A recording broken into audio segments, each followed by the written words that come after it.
আজ পর্যন্ত কোনোদিন মুসলমানদের উৎসব শবে বরাত একটা হিন্দু মসজিদে দেখার জন্য আসলো না। মুসলমানদের উৎসব শবে কদর একটা হিন্দু কোনোদিন চাওয়ার জন্য আসলো না। মুসলমানদের উৎসব রমজান মাসের রোজা একটা হিন্দু কোনোদিন তোমার সাথে সমাজ করার জন্য রাখলো না। একটা হিন্দু কোনোদিন তোমার ঈদের নামাজে আসলো না। একটা হিন্দু কোনোদিন তোমার সাথে জুমার নামাজে অংশগ্রহণ করলো না, তোমাকে দেখার জন্য পর্যন্ত আসলো না।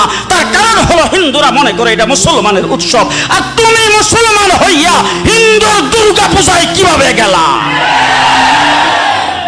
তোমার কি হয়ে গেল? তোমার কি লজ্জা শরম তুমি ধুয়ে ফেলে দিয়েছো? তোমার কি কোনো লজ্জা শরমও নাই? তোমার কি কোনো লজ্জা শরমও নাই? আবার কি সুন্দর বলতেছো ধর্ম যার যার উৎসব সবাই।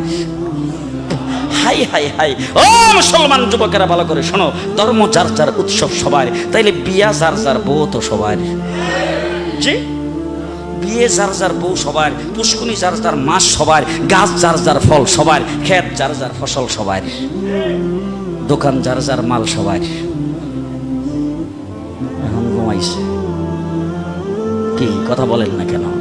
তাহলে আমার দোকানের মাল যদি আমার হয়, আমার ক্ষেতের ফসল যদি আমার হয়, আমার গাছের ফল যদি আমার হয়, আমার গাছের নারিকেল যদি আমার হয়, আমি বিয়ে করলে বউ যদি আমার হয়, মুসলমান আমার পুষ্কুনির মাস যদি আমার হয়, তাইলে ধর্ম যার উৎসব তার। ধর্ম যার উৎসব আরো জোরে, ধর্ম যার উৎসব, ধর্ম যার উৎসব তার। ও আমার ভাইরা, হিন্দুরা আমার দেশে যারা বসবাস করে তারা আমার দেশের নাগরিক ভাই। কি ভাই? নাগরিক ভাই। সুতরাং নাগরিক সুযোগ সুবিধা যেটা বুক করা সেটা তারাও বুক করবে। রাষ্ট্রের নাগরিক সুযোগ সুবিধা তারা বুক করবে। আমরা মুসলমানের দেশ, বাংলাদেশ সাম্প্রদায়িক সম্প্রীতির দেশ। আমরা কোনোদিন তাদের পূজাতে আক্রমণ করব না, তাদের কোনো অনুষ্ঠানে আমরা বাধা দিব না, তাদের ব্যবসা বাণিজ্যে বাধা দিব না, তাদের চলাফেরাতে বাধা দিব না, তাদের কোনো কার্যক্রমে বাধা দিব না। নাগরিক সমস্ত সুবিধা তারা বুক করে বাংলাদেশে বসবাস করবে। এইটা দেওয়ার জন্য যদি আমাদের কোনো যুদ্ধ জাহাদ করা লাগবে সেটাও আমরা করব। তবে মুসলমান কোনোদিন হিন্দুদের পূজায় যাইতে পারবে না। হিন্দু জীবন আমাদের কোনো পূজায় আসে না। ঠিক না ঠিক? ঠিক না ঠিক? মুসলমান কি সুন্দর! আমার দেশের মুসলমানদের ছেলেপেলাদের পর্যন্ত আজকে গায়ে রং লাগানো হচ্ছে। মুসলমানদের ছেলেপেলাদের ছেলে মেয়েদের গায়ে রং দেওয়া হচ্ছে। তার কারণটা কি বলে? ধর্ম যার যার উৎসব সবার। ধর্ম যার যার উৎসব সবার। তাইলে তুমি যখন উৎসব করলা ঈদের দিন, তোমার ঘরে সেমাই পাক হলো, কোন হিন্দুর ঘরে সেমাই কিনছে জীবনে? রাগ করতেছে? তোমার ঘরে যে তুমি সেমাই পাকাইলা ঈদের দিন হিসাবে, তোমার উৎসব হিসাবে, কোন মুসলমানের সেমাই পাক করা দেখা হিন্দু কোনোদিন সেমাই পাক করছে? কথা দিয়ে আসতে কম করছে কোনোদিন?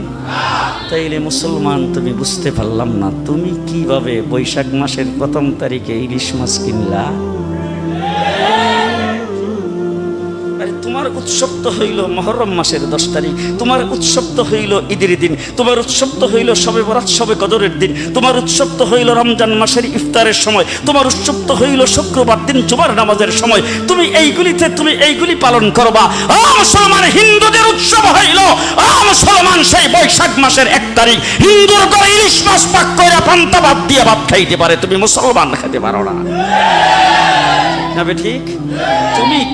তুমি কিভাবে মুসলমান হইয়া তোমার কি একটু লজ্জাও করলো না? তোমার কি একটু লজ্জাও করলো না? মদিনার রাসূল কি বলতেছে? মুসলমানেরা বাংলাদেশের ধর্ম যার যার উৎসব সবার। তোমরা যদি এই কথা বলে থাকো, তাইলে আমি যদি এই স্লোগানটা দিতাম মক্কাতে, তো আমি প্রেসিডেন্ট হয়ে যাইতাম।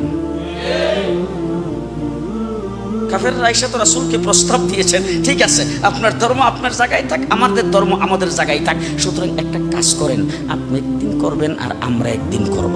আপনি একদিন ইসলামের কাজ করবেন, আমরা সবাই আপনার সাথে থাকবো। আর একদিন আমরা মূর্তিদের পূজা করবো, আপনি আমরা লগে থাকবেন। রাসূল সাল্লাল্লাহু আলাইহি সাল্লাম, তোমরা তোমাদেরটা নিয়ে থাকো, আমি আমারটা লইয়া আসি। সুবহানাল্লাহ কয় না? জিন্দিগিতে কোনোদিন তোমাদের সামনে তোমাদের ধর্ম পালন করা তো দূরের কথা, তোমাদের সামনে মাথা নত করবো না। মাথা নত করবো না। শুধু তাই না, আল্লাহর নবী তার চাচাকে ডাক দিয়ে বলছেন, চাচা যত ধরনের প্রস্তাব হতে পারে, তবে শুনে রাখেন, আমার এক হাতে যদি সূর্য এনে দেওয়া হয় আর বাম হাতে যদি চন্দ্র এনে দেওয়া হয় আর গোটা রাজত্বের মালিক যদি আমাকে বানিয়ে দেওয়া হয়, তবু আল্লাহ পাক যে উদ্দেশ্যে আমাকে প্রেরণ করেছেন তার থেকে এক চুল পরিমাণ, চুল পরিমাণ এদিক সেদিক হওয়ার মতো কোনো কায়দা নাই। তাইলে যেই নবী তাইফের জমিনে যায় মারি খাইলো কিন্তু সিলিন্ডার করলেন না, যিনি উহুদের লড়াইয়ে দান শহীদ করলেন সিলিন্ডার করলেন না, যিনি মাথা নত করলেন না, হজরতে বেলালকে বাড়ি মালিতে বা মাটির মধ্যে শাস্ত্রানো হয়েছে, হজরতে বেলালকে উত্তপ্ত বালির মধ্যে চাপা দিয়ে, পাথর চাপা দিয়ে রাখা হয়েছে, তাকে গলার মধ্যে রশি বেঁধে তারপরে রাস্তার বালিকার মধ্যে তাকে শাস্ত্রানো হয়েছে, যেইভাবে হজরতে হাব্বাব আর হুবাইবের উপর নির্যাতন করা হয়েছে, মুসলমান আমিরে হামজার লাশটাকে টুকরা টুকরা করা হয়েছে, তারপরও যেই নবী সিলিন্ডার করে নাই, আর তুমি সেই ইসলাম ধর্মে জন্মগ্রহণ করে তুমি কিভাবে বলো ধর্মচার্যার